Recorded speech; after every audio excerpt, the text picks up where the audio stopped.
오늘 이 시간에는 자녀를 위해 기도하라 라는 제목으로 말씀을 전하도록 하겠습니다. 오늘은 어린이 주일입니다. 어린이 주일은 미국에서 가장 먼저 시작이 되었습니다. 1856년 미국 매사추세츠의 유니버설리스트 제1교회의 레오날드 목사님께서 6월 둘째 주일을 어린이 주일로 선포한 후에 어린이를 축복하고 기념하는 예배를 드렸습니다. 그리고 1868년에 미국 감리교회에서 이날을 어린이 주일로 정식으로 승인하였습니다. 그로부터 이 장로교를 비롯한 다른 교단의 점차 확대가 되어서 1883년 미국 전역에 이 어린이 주일을 지키게 되었습니다. 우리나라에 기독교가 처음 들어온 초창기에도 6월 둘째 주일을 어린이 주일로 지켰습니다. 그러다가 1956년도 5월 첫째 주일을 어린이 주일로 변경하게 되었습니다. 왜냐하면 1946년부터 지켜오던 5월 5일 이 어린이날과 이 어린이 주일이 근접해 있기 때문에 그때부터 5월 첫째 주일을 어린이 주일로 지키게 되었습니다. 사실 이 어린이 주일은 성경에 나온 절기는 아닙니다. 그러나 성경을 살펴보면 예수님께서 이 어린아이들을 귀하게 여기셨고 그 어린아이의 시기의 믿음을 중요하다고 말씀하셨기 때문에 그렇습니다. 그리고 예수님께서는 어린이를 축복하셨고 어린이와 같아야 천국에 들어갈 것이라고 말씀하고 계십니다. 그 당시 어린이를 사람 취급하지 않고 미숙한 인격이라고 여기던 당시 사회적 관습을 고려할 때 예수님의 말씀은 파격적인 말씀이 아닐 수가 없습니다. 저희 교회에 보면 어린아이들이 참 많이 있습니다. 요즘 한국 교회도 그렇고 이 미국 이민교회도 마찬가지로 아이들이 없어서 이 교육부 자체가 없는 교회가 참 많이 늘었습니다. 이런 상황 가운데 저희 교회에 이렇게 아이들이 많다는 것은 정말 하나님의 큰 축복입니다. 여러분, 저희 교회의 비전이 무엇입니까? 앞에 뒤에 보시면 아시겠지만 하나님 사랑, 이웃 사랑, 행복한 성도, 행복한 교회입니다. 저는 저희 교회 아이들이 교회에 와서 행복했으면 좋겠습니다. 이 아이들이 교회를 생각하면 절로 미소 짓는 그런 교회가 되었으면 좋겠습니다. 오늘도 예배 후에 어린이 주일을 맞이해서 아이들을 위해서 다채로운 행사가 준비되었습니다. 아이들이 이 행사를 통해서 웃고 떠들면서 이 그리스도 사랑 안에서 이 아이들이 이 교회만 생각하면 행복이 절로 나오는 그런 교회가 되었으면 좋겠습니다. 여러분, 이 교회의 아이들을 보면 여러분 어떻습니까? 막 흐뭇하지 않으십니까?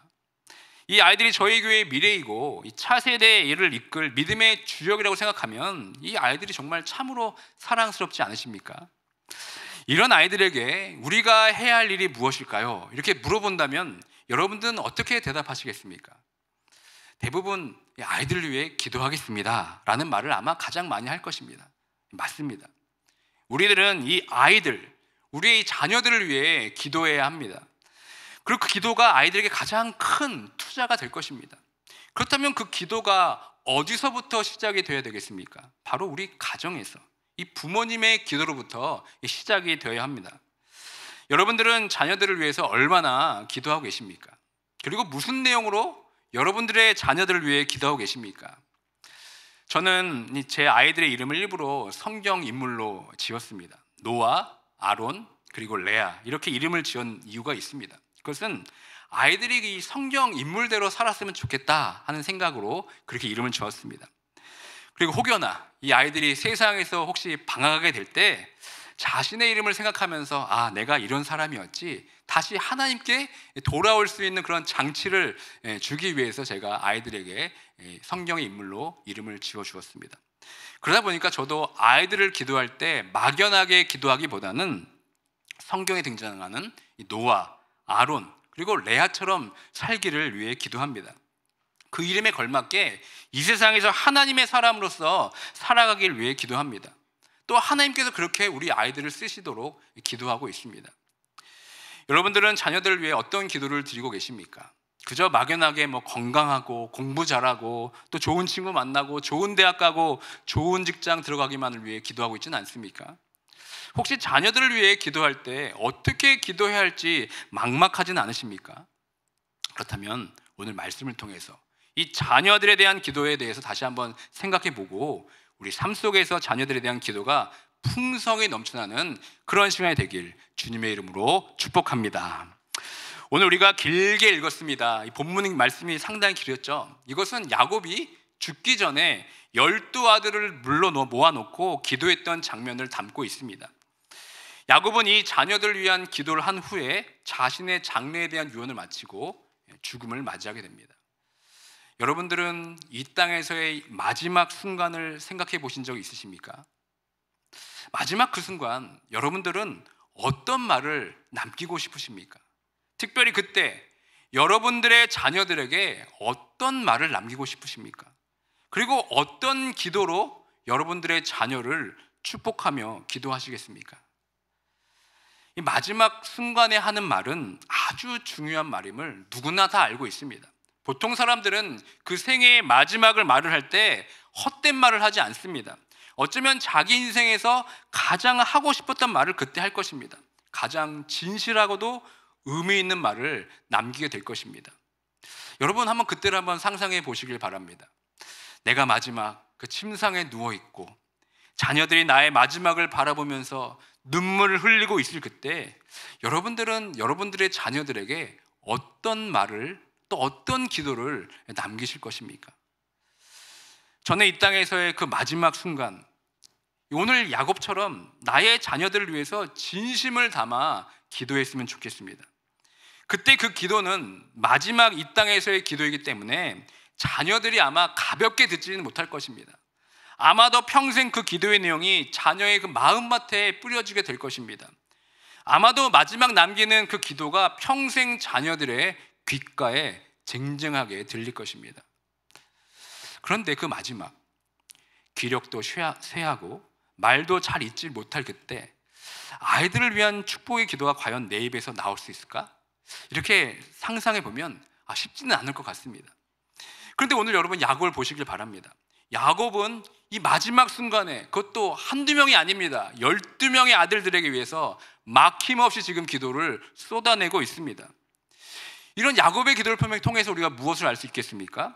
이 마지막 순간에 야곱이 12아들들 위해 이렇게 기도했다는 것은 야곱이 평소에도 이 12아들들 위해 끊임없이 기도했다는 것이 아니겠습니까? 마지막 그 순간, 말할 기운도 없을 그때 내 입술에서 선포되고 있는 기도가, 이 기도는 그냥 기도가 분명히 아닐 것입니다. 늘 자녀들을 위해 쌓아두었던 기도가 그 순간 폭포수처럼 지금 쏟아지게 되는 겁니다. 그리고 기도는 내가 갑자기 생각해서 새롭게 하는 기도는 아닐 것입니다. 그 기도는 내가 평소 해왔던 기도가 나도 모르게 내 입술에서 읊조려 있는 기도가 될 것입니다. 만약 평소에 자녀들 위해 기도하지 않았다면 마지막 그 순간에 갑자기 우리가 하지 않았던 기도가 막 쏟아지지는 않을 것입니다. 어쩌면 그동안 자녀들을 위해 기도하지 못한 것에 대한 원망과 한숨으로 한마디의 기도도 하지 못하고 눈물만 흘릴지도 모르겠습니다. 지금 야곱은 이 땅에서의 마지막 삶을 정리하면서 12아들들을 지금 다 불러 모았습니다. 그리고 야곱은 장차 자녀들에게 이루어질 일에 대해서 기도로 지금 선포하고 있습니다. 야곱의 시야는 단순히 눈앞에 쌓여있는 그 상황에 고정되어 있지 않습니다. 앞으로 그 아들들이 어떻게 이 세상에서 살아가야 할지를 축복과 예언의 기도로 지금 선포하고 있습니다. 야곱의 시야는 그냥 종살이 상태로 애굽의 체류에 있어서 출애굽과 광야 생활을 거쳐서 이제 가나안 땅에 이르게 될 역사까지도 멀리 바라보면서 지금 기도하고 있습니다. 지금 야곱의 기도는 단순한 축복이나 유언에 그치지 않았습니다. 예언적 의미까지 지금 지니고 있습니다. 첫째 르우벤부터 시작해서 마지막 베냐민까지 축복과 예언의 기도를 지금 아들들에게 하고 있습니다. 오늘 우리가 이렇게 본문을 쭉 읽었습니다. 한 번 읽어서는 이 야곱이 누구에게 어떤 내용으로 어떻게 기도했는지 우리는 잘 기억나지 않을 것입니다. 그래서 제가 오늘 읽었던 야곱의 축복 기도의 특징들을 간단히 한번 정리해 보도록 하겠습니다. 먼저 야곱의 축복 기도에는 12아들들의 다양한 모습이 언급됩니다. 첫째 르우벤이나 다른 형제들은 개별적으로 야곱이 이름을 부르며 기도합니다. 그런데 5절과 7절에 보시면 시므온과 레위는 동시에 언급하면서 기도합니다. 그리고 흥미로운 것이 있다면 12아들들 가운데 5명이 아이들들에게 이 동물의 이미지를 사용해서 기도하고 있다는 것입니다. 혹시 어떤 아들에 대한 기도가 어떤 동물의 이미지를 사용했는지 여러분 기억나십니까? 우리가 잘 아는 유다는 9절에 보시면 사자로 비유가 됩니다. 그리고 14절에 이사갈은 나귀, 17절에 단은 뱀, 21절에 납달리는 암사슴, 마지막으로 27절에 보시면 베냐민은 이리의 비유가 됩니다. 그런데 이와 달리 요셉은 무엇에 지금 비유되고 있는지 아십니까? 동물이 아니라 지금 식물에 비유를 하고 있습니다. 그래서 여러분 27절에 보시면 요셉을 무성한 가지 이렇게 말합니다. 또한 이 4명의 아들들, 즉 유다, 이사갈, 단, 갓에 대한 축복은 그 이름들의 그 어원적 의미가 중요하게 작용이 되고 있습니다.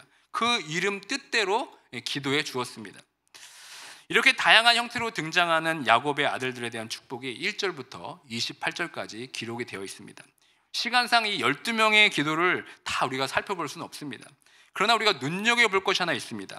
야곱이 12아들들 위한 기도를 살펴보면 누군가에게는 축복의 기도, 또 누군가에게는 저주와 같은 기도가 선포되고 있다는 겁니다. 그렇다면 이 야곱의 기도를 통해서 우리가 무엇을 배울 수 있겠습니까?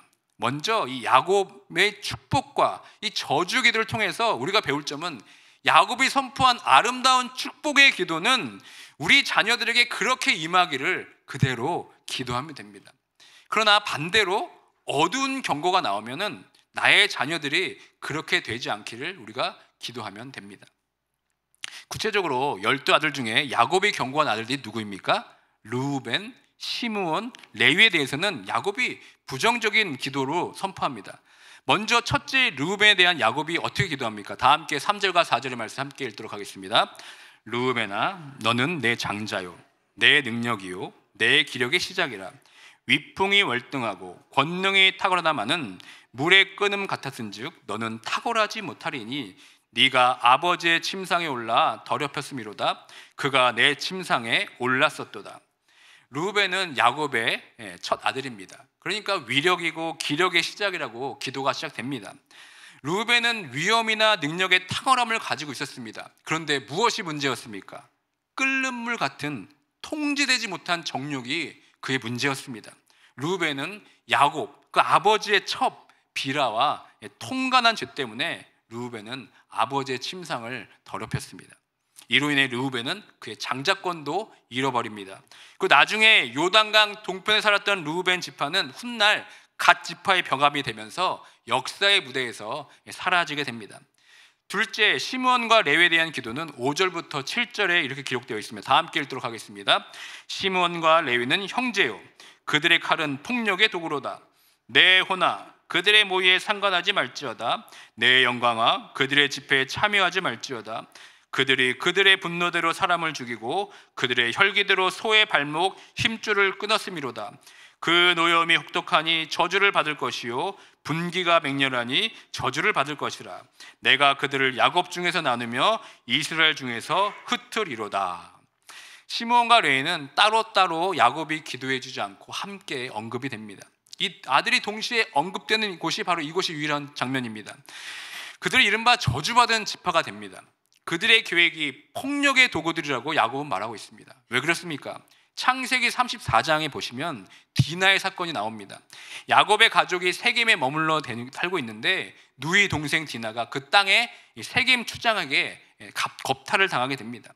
그래서 시므온과 레위는 그에 대한 보복으로 세겜성 가서 모든 사람을 전멸해 버립니다. 이 디나의 사건을 관련된 잔인한 보복에 대해서 야곱은 2번이나 저주의 말을 하게 됩니다. 그들은 야곱 안에서 나뉩니다. 이스라엘 가운데 흩어질 것이라 예언하고 있습니다. 이런 야곱의 기도를 따라서 실제로 시므온은 유다 지파 안으로 흡수가 됩니다. 그렇기 때문에 나중에 신명기 33장에 모세가 12지파를 위해 축복하게 되는데 그때 이 시므온 지파는 거론되지가 않습니다. 또 레위 지파는 어떻습니까? 물론 제사장 지파로서 다른 지파들과 구별은 되지만 자신들의 독자적인 땅을 소유하지 못하고 여러 지파들 속에 흩어지게 살게 됩니다. 이런 야곱의 기도를 보면서 우리가 어떻게 이 기도를 우리 자녀들에게 적용하면 좋겠습니까? 죄로 인한 이 잘못된 삶이 이 씨앗이 된다는 것을 우리는 알게 됩니다. 루벤, 시므온, 그리고 레위의 그 누추한 삶이 후손들에게는 불행한 씨앗이 됩니다. 이들은 다 하나같이 성적 타락, 폭력, 살인 사건과 연관되어 있다는 것이죠. 그러므로 우리는 이 기도를 어떻게 우리 아이들에게 해야 되겠습니까? 이 갈수록 음란한 시대를 살고 있는 우리 자녀들이 이 거룩한 주의 자녀로서 더러움을 벗어버리고 정결의 옷을 입는 삶을 위해 우리가 기도해야 되지 않겠습니까? 지금 우리가 살고 있는 시대는 폭력을 용인하고 심지어 찬양하는 시대에 살고 있습니다. 아이들이 하는 게임만 보십시오. 다 무차별하게 사람을 죽이고 아무렇지 않게 막 살인하는 것들이 우리 아이들의 게임들입니다. 우리 아이들이 살인과 폭력에 지금 무방비하게 노출되어 있습니다. 그리고 학교 폭력이 요즘 얼마나 큰 문제입니까? 그 학교 폭력으로 인해서 한 사람의 인생이 망가지고 심지어 자살까지 하는 경우가 얼마나 지금 많이 일어나고 있습니까? 그러므로 우리 자녀들을 위해 기도할 때 방금 살펴본 르우벤, 시므온, 이 레위의 기도를 우리가 반면교사 삼아서 우리 자녀들이 이 땅에서 거룩하고 순결한 하나님의 자녀로서 살아갈 수 있도록 기도해야 될 줄 믿습니다. 그리고 이 세상에서 우리 자녀들이 살인과 폭력이 아닌 그리스도의 생명과 평화를 나눠주는 삶이 될 수 있도록 기도해야 될 줄 믿습니다. 이와는 정반대로 야곱이 아름다운 축복의 언어로 기도한 사람들이 있습니다. 그 아들들이 누굽니까? 바로 유다와 요셉입니다. 이 유다와 요셉에 대한 기도는 야곱의 기도 가운데 가장 중심에 있습니다. 가장 우위에 있습니다. 그래서 축복 기도의 분량과 내용이 가장 많이 있습니다. 먼저 유다에 대한 기도입니다. 유다의 기도는 8절부터 12절까지 기록이 되어 있습니다. 유다의 그 축복에 발견되는 특이점이 있다면 그에 대한 축복이 그의 이름의 어원과 관련되어 있다는 겁니다. 야곱의 아내 레아가 유다를 임신했을 때 여호와를 찬송하리로다 라고 외치면서 이름을 지었습니다. 그러면서 어떻게 그 축복의 기도로 이어집니까? 우리 10절의 말씀 함께 읽도록 하겠습니다. 규가 유다를 떠나지 아니하며 통치자의 지팡이가 그 발 사이에서 떠나지 아니하기를 실로가 오시기까지 이르르니 그에게 모든 백성이 복종하리로다. 유다의 어떤 우위성과 특별성이 지금 야곱의 기도에서 드러나고 있습니다. 유다는 형제들의 찬송이 될 뿐 아니라 원수들의 목을 잡을 것이고 그 앞에서 백성들이 절하게 될 것이라고 지금 말씀하고 있습니다. 특별히 홀, 규가 그 발사에 떠나지 않을 것이라는 기도는 유다가 장차 통치권을 갖게 될 것이라는 사실을 분명히 말하고 있습니다.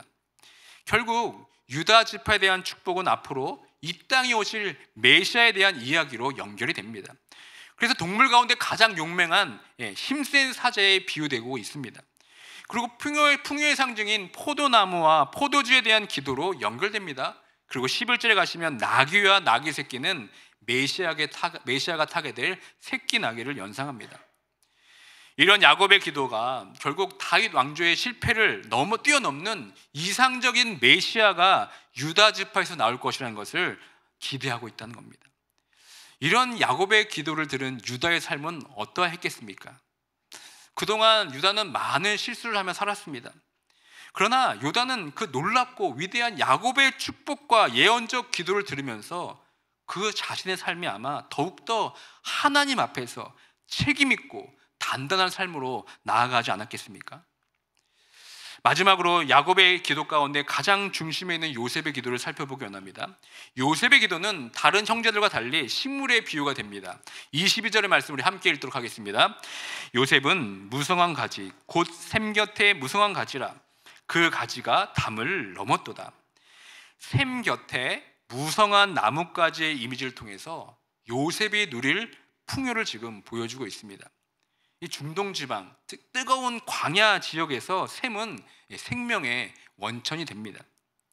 그 곁에 심긴 나무는 주변 환경과 상관없이 보호받고 풍요로움을 누리게 된다는 그 상징을 지금 보여주고 있는 겁니다. 생명의 원천으로서 이 샘이라는 모티브는 25절에 계속해서 반복됩니다. 다 함께 25절 말씀 함께 읽도록 하겠습니다. 내 아버지의 하나님께로 말미암나니 그가 너를 도우실 것이요 전능자로 말미암나니 그가 네게 복을 주실 것이라. 위로 하늘의 복과 아래로 깊은 샘의 복과 젖먹이는 복과 태의 복이로다. 아멘. 요셉은 하늘의 그 높은 곳으로부터 내리는 비와 땅에 솟는 깊은 땅에서 솟아나는 그 샘물을 통해서 물을 풍부하게 공급받아서 풍성한 열매를 맺게 될 것이다. 지금 이렇게 기도하고 있는 겁니다. 또 24절에서 어떤 이미지로 요셉을 축복하고 있습니까? 다 함께 24절의 말씀 함께 읽도록 하겠습니다. 요셉의 활은 도리어 굳세며 그의 팔은 힘이 있으니 이는 야곱의 전능자 이스라엘의 반석인 목자의 손을 힘입음이라. 그러니까 이 힘의 그 이미지를 통해서 요셉의 강함이 드러납니다. 그러나 그의 강함은 자신으로부터 나온 것이 아니라 하나님께서 복 주시고 도우신 결과라고 야곱은 축복하면서 지금 기도하고 있습니다. 특별히 요셉에 대한 축복에 대해서 눈에 띄는 점이 하나 있습니다. 그것은 하나님의 그 다양한 이름과 은유가 이 기도를 통해 등장하고 있다는 겁니다.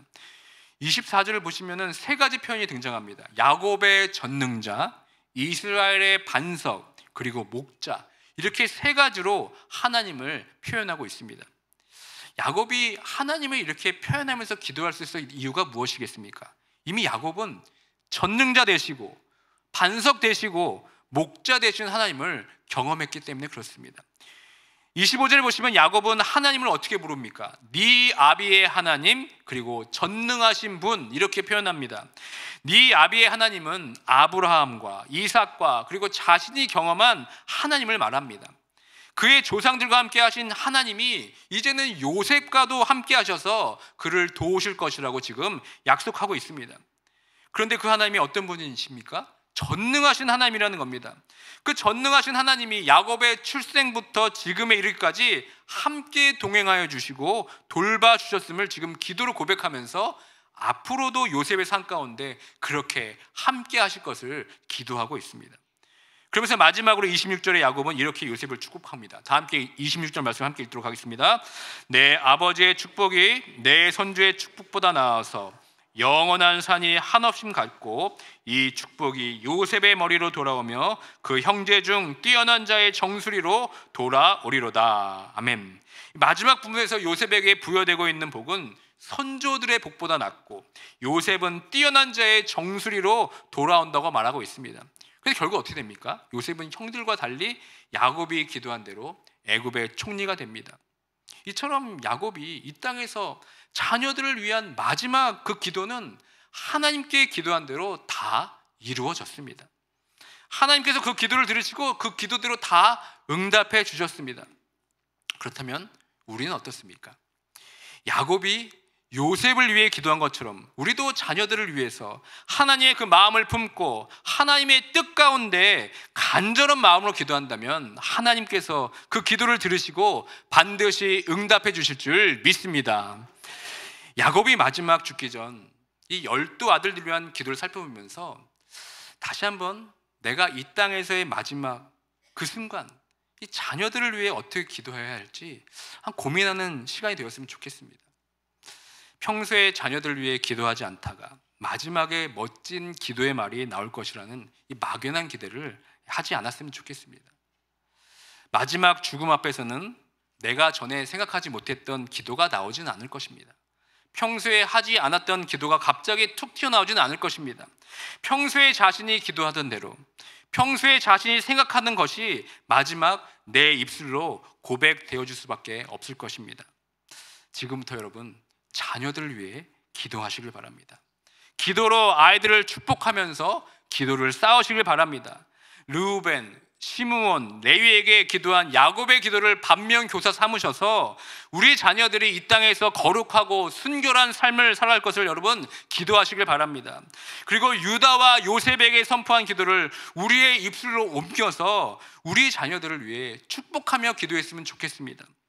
우리 자녀를 통해 유다처럼 이 악하고 험한 세상에서 사자와 같이 용맹스럽게 그리스도의 군사로서 이 세상에서 승리하는 우리 자녀들이 되길 기도하길 원합니다. 그리고 우리 자녀들이 요셉처럼 샘의 무성한 가지가 되어서 죽어가는 이 세상에 생명의 근원이 되는 그런 우리 자녀가 되길 여러분 기도하길 원합니다.